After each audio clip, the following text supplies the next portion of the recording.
운전자 입장에서 자동차를 선택할 때 중요하게 생각하는 것 중 하나는 차량의 색상입니다. 자신의 취향을 반영하면서도 유지 관리나 중고차 매각에도 영향이 가는 요소이기 때문이죠. 때문에 더 주목을 끈 기술이 있습니다. 시범적으로 보인 기술임에도 이목을 집중시킨 그것은 바로 자동차 색이 자동으로 변하는 기술입니다. 앱에서 버튼만 누르면 외장색이 흰색으로 혹은 검정색으로 변하는 겁니다. 마치 옷을 갈아입듯 운전자의 기분이나 날씨에 따라 자동차 색깔도 바꿀 수 있다는 컨셉트이죠. 흔히 전자책이나 대형마트에서 쉽게 볼 수 있는 전자가격표에 이 기술이 사용되는데요. 핵심은 전자잉크입니다. 특수 안료가 함유된 수백만 개의 마이크로 캡슐로 구성된 전자잉크는 전기를 가해 캡슐의 모양을 변형시켜 색을 바꾸는 원리인데요. 여름엔 흰색, 겨울엔 검은색으로 외부색을 바꾸게 되면 햇빛으로 인한 차량 온도 조절에도 도움을 줘 에어컨과 히터에 사용되는 전력도 절약할 수 있습니다. 아직은 개발 초기라 흰색과 회색, 검은색과 같은 무채색만 있지만 빨주, 노초 등 운전자의 기분에 따라 원하는 색으로 바꿀 수 있는 날이 머지 않았다고 합니다. We used black, white, but other colors are possible, such as blue, red, green. 색상과 함께 자동차 외장 관련 소재는 계속해서 개발 중입니다. 차량 표면에 긁히거나 흠집이 생겼을 때 속상했던 기억 한 번쯤 있었을 텐데요. 자동차 전체를 재도장하려면 큰 비용과 시간이 들기 때문이죠. 이런 고민을 해결하기 위해 국내 최초로 개발된 기술이 있습니다. 햇빛을 30분만 쬐면 차량 표면의 긁힘이나 흠집이 스스로 원상 복구되는 자가치유 코팅 소재입니다. 네, 운전하는 분들이라면 차량 스크래치 때문에 속상했던 경험이 한 번쯤 있으실 텐데요. 저희 연구원에서는 기존 자동차 보호용 코팅 소재와 내구성이 동일하면서도 햇빛만으로 흠집을 자가치유할 수 있는 자동차 클리어 코트형 자가치유 코팅 소재를 개발했습니다. 보통 자동차 클리어 코트 층에 미세한 흠집이 나면 컴파운드 등의 연마제를 사용해서 흠집을 지우는데요. 이번에 저희 한국화학연구원에서 개발한 코팅 소재는 코팅층에 유실 없이 자가치유가 가능한데요. 보호용 코팅층의 수명을 보다 연장할 수 있을 것으로 기대됩니다. 먼저 실험 소재에 특수 코팅 신소재를 스프레이해 표면에 입힙니다. 그리곤 소재 표면에 칼로 흠집을 낸 뒤 태양광을 모사한 근적외선 레이저를 쏴줍니다. 약 30초 후 레이저가 닿은 부분의 흠집이 사라진 걸 확인할 수 있는데요. 햇빛 외엔 아무런 조치 없이 흠집이 원상 복구된 겁니다. 이 특수 코팅 신소재는 기존의 코팅 소재의 연구팀이 개발한 힌더드 유레아라는 신물질과 투명한 유기 광열 염료를 합성한 것인데요. 신소재의 햇빛이 흡수되면 빛 에너지가 열 에너지로 바뀌면서 표면 온도가 올라가고 고분자들이 원래의 그물망 구조에서 해체돼 떨어졌다 붙었다를 반복하게 됩니다. 이 같은 화학적 결합으로 흠집이 복원되는데 기존 보호용 코팅 소재와 성능은 동일하면서도 햇빛만으로 흠집을 치유할 수 있는 게 가장 큰 장점입니다.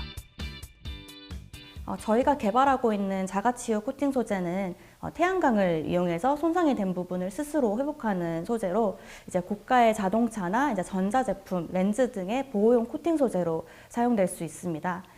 제품 표면이 이제 손상되어서 미관상 보기 좋지 않거나 이제 기능성이 떨어지게 되면은 새로운 제품을 구입하거나 이제 그 손상된 부분을 다시 코팅하는 과정을 거쳐야 하는데요. 이때 많은 양의 에너지랑 물질이 사용하기 때문에 이제 오염 물질이 발생되어서 환경적으로 문제가 될 수 있습니다. 이제 개발 중인 자가치유 코팅 소재는 이런 문제점을 해결할 수 있어서 친환경 코팅 소재로서의 파급 효과가 클 것으로 기대하고 있습니다. 아직은 자동 세차 기계로 인한 긁힘 같은 보호 코팅층이 완전히 벗겨나가지 않을 정도의 긁힘에서 자가치유 능력이 있지만 기업들과의 협업으로 기술 향상이 빠르게 이루어지고 있어 머지않아 전체 코팅층의 완전 자가치유도 가능할 것으로 예상됩니다. 연구팀은 지금보다 내구성을 더 향상시켜 자동차와 스마트폰, 컴퓨터 등의 코팅 소재로도 쓰일 수 있도록 노력하고 있습니다. 개발한 소재를 상용하기 위해서는 특히 광열 염료의 전기 내구성을 향상시키는 연구나 소재의 가격 경쟁력을 향상할 수 있는 전략이 필요합니다. 안전성이 우수한 저가형 광열 염료를 계속해서 개발하고 있고요. 빠르면 3년에서 한 5년 내에 상용화하는 것을 목표로 하고 있습니다.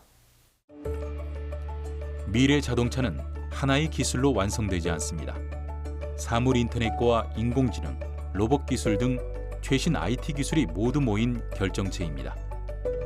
그중 사물 인터넷을 통해 미래차의 밑그림을 그린 곳이 있는데요. 바로 커넥티드 카입니다.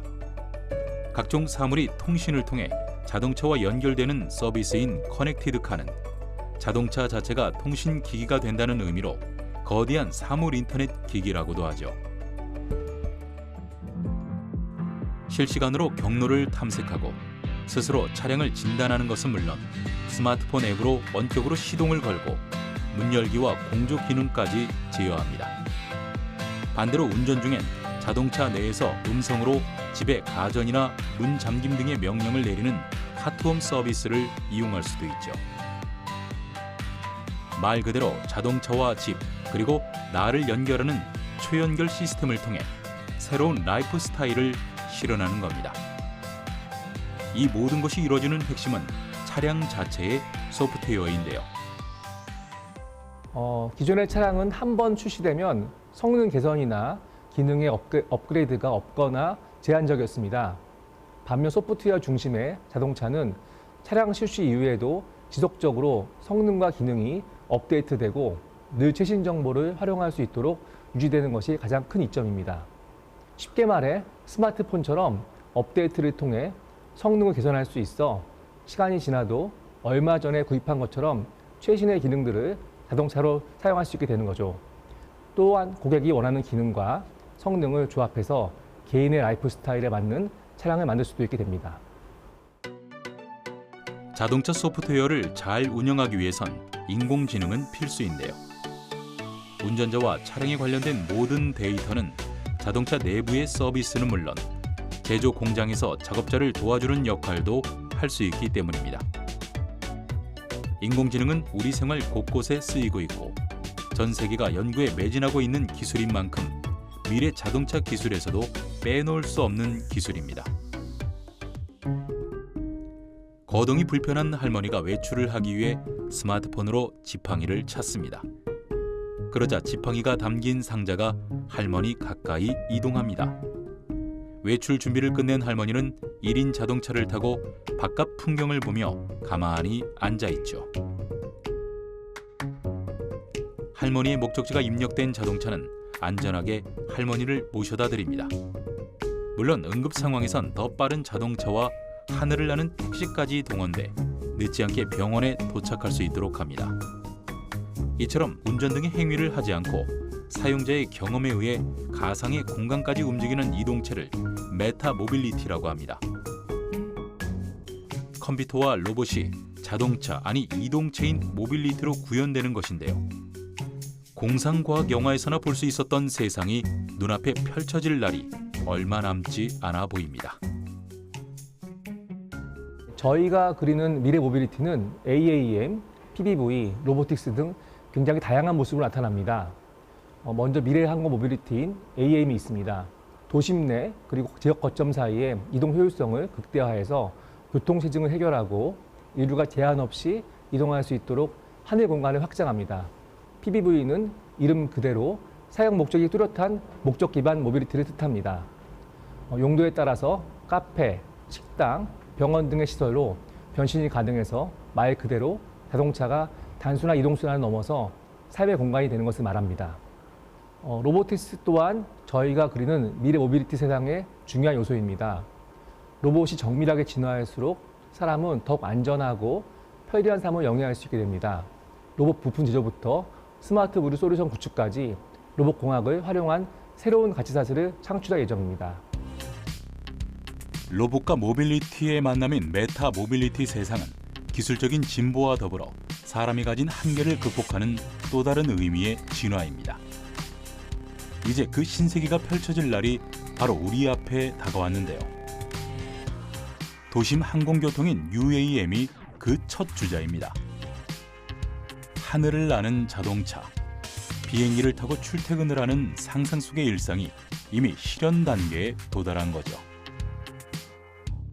UAM이 기존의 비행기와 다른 점은 전기에너지와 자율비행, 저소음 공법 등 미래 모빌리티 기술이 적용된 도심 교통수단이라는 건데요. 헬리콥터와 드론을 결합한 형태로 수직 이착륙이 가능해 복잡한 도심에서도 운행이 용이하기 때문입니다. 또 지정된 장소에서 스마트폰 앱을 통해 호출하면 탑승권이 발급돼 택시처럼 이용할 수 있어 간편하고 무엇보다 빠르다는 게 가장 큰 장점. 때문에 정부와 지자체도 2025년 도입을 목표로 관련 인프라 조성을 서두르고 있는데요. 핵심은 연결성입니다. 도로의 버스와 UAM 같은 현재와 미래의 서로 다른 형태의 모빌리티가 자유롭게 연결되도록 하는 거죠.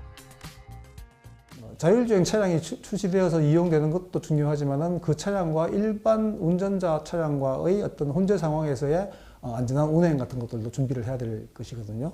마찬가지로 UAM도 그런 버티포트와 기존 교통 시스템과의 환승 체계를 이루는 그런 준비가 필요하다고 했습니다. 물론 인프라적으로도 그런 그 어떤 적정한 그 안전을 담보할 수 있는 그런 입지 선정, 그리고 기존 교통 체계와 원활한 연계가 이루어질 수 있는 그런 곳을 선정하는 것이 중요하다고 할 수 있습니다. 친환경 자율주행차에서 하늘을 나는 자동차까지 새로운 기술의 발달은 교통수단의 확대와 더불어 도로와 하늘 등 모든 공간이 인프라가 되는 시 공간의 한계를 벗어난 새로운 라이프 스타일을 구현하고 있습니다.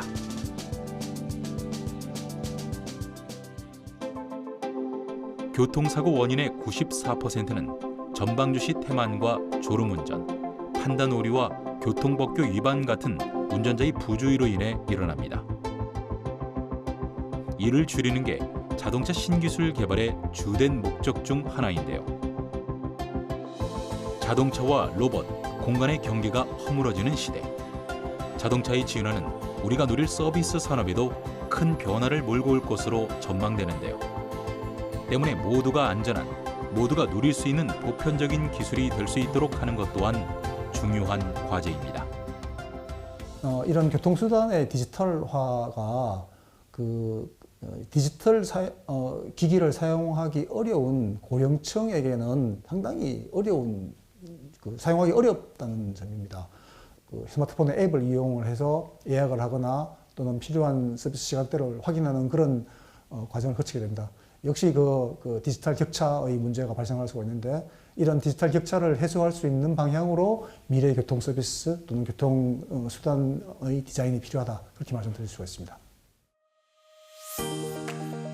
자동차가 생산되면서 새로운 도로와 신호등 같은 인프라가 생겨나고 관련 법과 제도도 마련됐습니다. 세계 5위의 자동차 산업 경쟁력을 가진 우리 역시 미래차 기술에 걸맞는 새로운 인프라가 조성되고 있습니다. 미래 모빌리티로 새로운 라이프 스타일을 제공하겠다는 자동차 업계의 선언. 이젠 우리 소비자들도 기술 그 이상의 가치를 바라봐야 할 때 아닐까요? 신기술의 향연이 펼쳐질 자동차 산업의 새로운 100년을 기대해 봅니다.